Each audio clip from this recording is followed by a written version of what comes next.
So what's up guys, welcome to my channel. എൻ്റെ പേര് Kishan. Finally apple iPhone 12 സീരീസിന്റെ launch date confirm ആയിട്ടുണ്ട്. ഇന്ന് ഈ വീഡിയോയിൽ ഇതിനെക്കുറിച്ചായിരിക്കും സംസാരിക്കാൻ പോകുന്നത്. ഫുൾ ഡീറ്റെയിൽസ് ഞാൻ പറഞ്ഞുതരാം. അപ്പോൾ വീഡിയോ ലാസ്റ്റ് വരെ കാണുക. അപ്പോൾ നമുക്ക് വീഡിയോ സ്റ്റാർട്ട് ചെയ്യാം.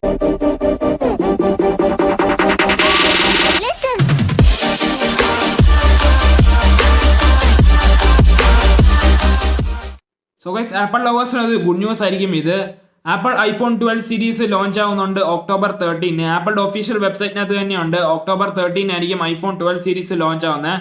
ഐഫോൺ 12 സീരീസിന്റെ കൂടെ തന്നെ ചില ഹാർഡ്വെയർ പ്രൊഡക്ട്സും റിലീസ് ആവുന്നുണ്ട്. ഫോർ എക്സാമ്പിൾ എയർ ടാഗ്സ്, അതുപോലെ പല സംഭവങ്ങളും ലോഞ്ച് ആവുന്നുണ്ട്. ഇന്ന് ഈ വീഡിയോയിൽ ഇതിനെക്കുറിച്ചായിരിക്കും സംസാരിക്കാൻ പോകുന്നത്. ഫുൾ ഡീറ്റെയിൽസ് ഞാൻ പറഞ്ഞുതരാം. ഞാൻ സ്റ്റെപ്പ് ബൈ സ്റ്റെപ്പ് പറഞ്ഞുതരാം എന്തൊക്കെയാണ് പുതിയ സംഭവങ്ങൾ ഈ ഇവന്റിനകത്ത് നടക്കുന്നത്. സോ ഗൈസ്, ഫസ്റ്റ് നമുക്ക് ഹൈലൈറ്റിലോട്ട് പോകാം ഐഫോൺ 12 സീരീസിനെ കുറിച്ച്. അപ്പോൾ ഈ വർഷം 4 ഐഫോൺസ് ആയിരിക്കും ലോഞ്ച് ആവാൻ പോകുന്നത്. IPhone 12 mini, iPhone 12, iPhone 12 pro, iPhone 12 pro max. പേരൊക്കെ വലുതായി വരുവാണല്ലോ. അപ്പോൾ നമുക്ക് സ്പെസിഫിക്കേഷനെ കുറിച്ച് പറയാം. ഇതിനകത്ത് A14 ചിപ്പ് ഉണ്ടായിരിക്കും 4 ഫോണിനകത്തും. ഭയങ്കര പവർഫുൾ ആയിരിക്കും. അപ്പോൾ വിൻഡോസിന്റെ ഒക്കെ PC-യെക്കാളും കുറച്ചുകൂടെ ഫാസ്റ്റ് ആയിരിക്കും എന്നാണ് പറയുന്നത്. അപ്പോൾ ഭയങ്കര പവർ എഫിഷ്യന്റ് ഒക്കെ ആയിരിക്കും. അപ്പോൾ ഇതൊരു നല്ല കാര്യമാണ്, പ്ലസ് പോയിന്റും കൂടെയാണ് ആപ്പിളിന്റെ ഫോൺസിനകത്ത്. അപ്പോൾ ജനറലി അവർ നല്ല പെർഫോമൻസ് ആയിരിക്കും തരുന്നത്. അപ്പോൾ സോഫ്റ്റ്വെയറും കൂടെയാണ്, അപ്പോൾ അതും നല്ല കാര്യമാണ്. ഐഫോൺ 12 മിനിക്കകത്ത് 5.4 ഇഞ്ചിന്റെ ഡിസ്പ്ലേ ആയിരിക്കും. ഐഫോൺ 12ഉം 12 പ്രോയ്ക്കകത്ത് 6.1 ഇഞ്ചിന്റെ ഡിസ്പ്ലേ ആയിരിക്കും. അപ്പോൾ കുറച്ചുകൂടെ വലിയ ഡിസ്പ്ലേ ആണ്. അപ്പോൾ മിനി 5.4 ഇഞ്ച് ഡിസ്പ്ലേ ആണ്. അപ്പോൾ ചിലവർക്ക് ചെറിയ ഫോൺ മതിയായിരിക്കും, അതൊരു നല്ല കാര്യമാണ്. ഐഫോൺ 12 പ്രോ മാക്സിനകത്ത് 6.7 ഇഞ്ച് ഡിസ്പ്ലേ ഉണ്ട്. ഇപ്പോൾ വലിയ യൂസേഴ്സിന്, വലിയ കൈയുള്ള യൂസേഴ്സിന് വലിയ ഫോൺ യൂസ് ചെയ്യാം. അപ്പോൾ അതൊരു നല്ല കാര്യമാണ്. പക്ഷേ ഇപ്പോഴത്തെ മെയിൻ ഹൈലൈറ്റ് എന്ന് വെച്ച് കഴിഞ്ഞാൽ OLED ഡിസ്പ്ലേസ് ആയിരിക്കും 4 ഫോണിനകത്തും. നേരത്തെ എന്ന് പറഞ്ഞു കഴിഞ്ഞാൽ ഐഫോൺ 11നകത്ത് LCD, 11 പ്രോയും പ്രോ മാക്സിനകത്തും OLED ആയിരിക്കും. പിന്നെ iPhone 10R LCD, iPhone 10s 10s മാക്സിനകത്ത് OLED ആയിരിക്കും. ഇപ്രാവശ്യം എല്ലാ ഫോൺസിനും OLED ആയിരിക്കും. അപ്പോൾ ഐഫോൺ SE ഒഴിച്ചിട്ട് ബാക്കി എല്ലാത്തിനും OLED ആയിരിക്കും. ഐഫോൺ SE മാർച്ചിലെങ്ങാണ്ടാണ് ലോഞ്ച് ചെയ്തത്, മാർച്ച് ഏപ്രിൽ. അപ്പോൾ ഇത് ഒക്ടോബറിലാണ് ലോഞ്ച് ചെയ്തത്. ഇതാണ് മെയിൻ ഹൈലൈറ്റ് ഐഫോൺ SEയെക്കാളും. അപ്പോൾ 4 ഫോൺസിനകത്തും OLED ഡിസ്പ്ലേ ആയിരിക്കും. സോ ഗൈസ്, ചിലൊരു ഫോൺസ് എന്ന് പറഞ്ഞാൽ ലോങ് ടേം യൂസിനായിരിക്കും മേടിക്കുന്നത്. ഫോർ എക്സാമ്പിൾ 3 കൊല്ലം, 4 കൊല്ലം, 5 കൊല്ലം. ആ റീസൺസ് വെച്ച് നോക്കുകയാണെങ്കിൽ ഐഫോൺ 12 ഒരു നല്ല റീസൺ ആയിരിക്കും. കാരണം എന്ന് വെച്ചാൽ ഇതിനകത്ത് 5G സപ്പോർട്ട് ഉണ്ട്. അപ്പോൾ ഇൻ ഫ്യൂച്ചർ 5G വരുവാണെങ്കിൽ ഇതൊരു നല്ല കാര്യമായിരിക്കും. ഇതിനകത്ത് sub-6 വേവ് ആയിരിക്കും സപ്പോർട്ട് ചെയ്യുന്ന, millimeter വേവ് അല്ല. അപ്പോൾ അത് നിങ്ങൾ ശ്രദ്ധിക്കുക. അപ്പോൾ കുറച്ച് ഫ്യൂച്ചർ പ്രൂഫ് ആണ് ഒരു 2024-25 വരെ. അത് കഴിഞ്ഞാൽ ഈ ഫോണും 5Gന്റെ millimeter വേവ് സപ്പോർട്ട് ചെയ്തില്ല. അപ്പോൾ അത് നിങ്ങൾ നോക്കണം. ഇപ്പോൾ 4-5 കൊല്ലമൊക്കെ നിങ്ങൾ യൂസ് ചെയ്യായിരിക്കും ഐഫോൺസ് ഒക്കെ. ഇപ്പോൾ ഐഫോൺ 6s വരെ iOS 14 അപ്ഡേറ്റ് കിട്ടിയായിരുന്നു. അപ്പോൾ അതൊരു നല്ല കാര്യമാണ്. സോഫ്റ്റ്വെയർ അപ്ഡേറ്റ് ഒക്കെ കിട്ടുന്നുണ്ട്. ആ ഫോണിന്റെ പെർഫോമൻസ് ഇപ്പോൾ ഓക്കെ ആണെന്നാണ് പറയുന്നത്. അപ്പോൾ അതൊരു നല്ല കാര്യമാണ്. ഐഫോൺ 6ന് iOS 12ന്റെ കുറച്ച് അപ്ഡേറ്റ്സ് വരുന്നുണ്ട്. ഇപ്പോൾ പോയിന്റിന്റെ ഒക്കെ ചില അപ്ഡേറ്റ്സ് വരുന്നുണ്ട്, സെക്യൂരിറ്റി പാച്ച്. ഈ അപ്ഡേറ്റ്സ് ഐഫോൺ 6നും 5sനും വരുന്നുണ്ട്. അപ്പോൾ സോഫ്റ്റ്വെയർ അപ്ഡേറ്റ്സ് ഓർത്തിട്ട് നിങ്ങൾക്ക് പേടിക്കേണ്ട, നല്ല അപ്ഡേറ്റ്സ് നിങ്ങൾക്ക് കിട്ടുമായിരിക്കും. 4-5 കൊല്ലത്തേക്ക് നിങ്ങളുടെ ഫോൺ സെക്യൂർ ആയിരിക്കും. അപ്പോൾ അതോർത്ത് പേടിക്കേണ്ട.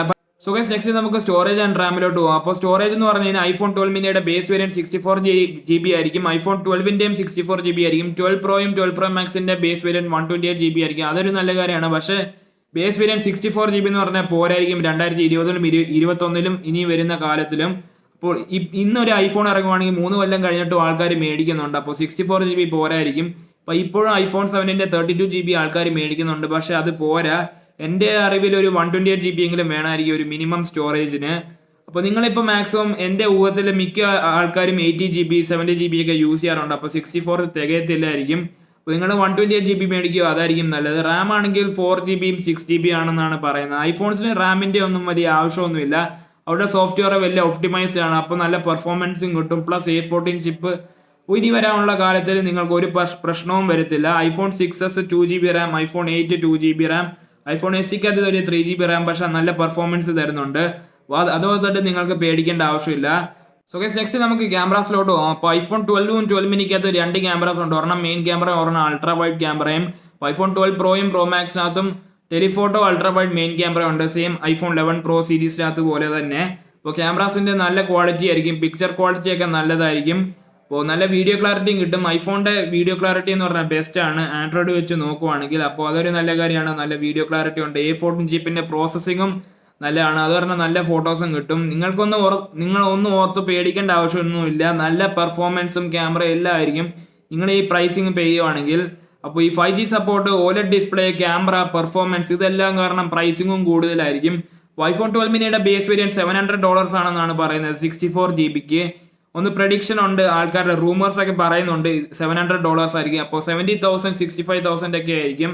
സാധാരണ $1 എന്ന് പറഞ്ഞാൽ 70 rupees ആയിരിക്കും. അപ്പോൾ ജി എസ് ടി ഒക്കെ കാരണം ചിലപ്പോൾ പ്രൈസ് കൂടാനുള്ള ചാൻസ് ഉണ്ട്. കസ്റ്റം ഡ്യൂട്ടി ഇതുപോലത്തെ പല റീസൺസ് കാരണം പ്രൈസിങ് കൂടാനുള്ള ചാൻസ് കാണുന്നുണ്ട്. അപ്പോൾ ഇതൊക്കെ നിങ്ങൾ നോക്കുക. ഇപ്പോൾ ഓരോ ഐഫോൺസിന്റെ മോഡൽ കഴിയുമ്പോൾ $100 കൂടും. ഐഫോൺ 12 Pro Maxനകത്ത് എന്ന് പറഞ്ഞാൽ $1,100 ആയിരിക്കും. അപ്പോൾ 1,10,000 രൂപയൊക്കെ ആയിരിക്കും. അപ്പോൾ ഐഫോൺ 12 Pro 1,00,000 രൂപ. ഐഫോൺ 12 സാധാരണ 12 ആണെങ്കിൽ 90,000 80,000 ആ പ്രൈസ് റേഞ്ചിലായിരിക്കും. അപ്പോൾ ഇതാണ് പ്രൈസിങ്സ്. ഇപ്പോൾ കുറച്ച് വില കൂടുതലായിട്ടുണ്ട് ഐഫോൺസ് നേരത്തെക്കാളും, ഈ 5G സപ്പോർട്ടും ഇതെല്ലാം കാരണം. So guys, next product air tags ആയിരിക്കും. ഇത് വരുന്നെന്ന് എനിക്ക് തോന്നുന്നില്ല, പക്ഷേ ഇതും വരാനുള്ള സാധ്യത കാണുന്നുണ്ട്. പിന്നെ ചില ഹാർഡ്വെയർ പ്രോഡക്ട്സും വരുന്നുണ്ട്, അതിനെക്കുറിച്ചൊന്നും അവർ പറഞ്ഞിട്ടില്ല. ഐഫോൺ 12 സീരീസിനെ കുറിച്ചാണ് നിങ്ങൾക്ക് മെയിൻ അറിയേണ്ടത്, അതെനിക്ക് അറിയായിരുന്നു. അപ്പോൾ അതുകൊണ്ടാണ് ഞാൻ ഈ വീഡിയോ ഇട്ടത്. നിങ്ങൾ മാക്സിമം ആൾക്കാർക്ക് ഷെയർ ചെയ്യുക, അവരും അറിയട്ടെ എന്തൊക്കെയാണ് ലോഞ്ച് ആകാൻ പോകുന്നത്. അപ്പോൾ October 13 ആയിരിക്കും ലോഞ്ച് ഇവന്റ്. അത് കൺഫേംഡ് ആയിട്ടുണ്ട് ആപ്പിളിന്റെ വെബ്സൈറ്റിനകത്ത്. അപ്പോൾ October 13 നോക്കാം എന്തൊക്കെ കാര്യങ്ങളായിരിക്കും ട്രൂ എന്ന്. അപ്പോൾ ഇതെല്ലാം റൂമേഴ്സ് ആയിരുന്നു, ലീക്സും റൂമേഴ്സും ഒക്കെ ആയിരുന്നു ഞാൻ പറഞ്ഞത്. അപ്പോൾ വീഡിയോ ഇഷ്ടമെങ്കിൽ ലൈക്ക് ചെയ്യുക, സബ്സ്ക്രൈബ് ചെയ്യുക. And that's it guys, thanks for watching.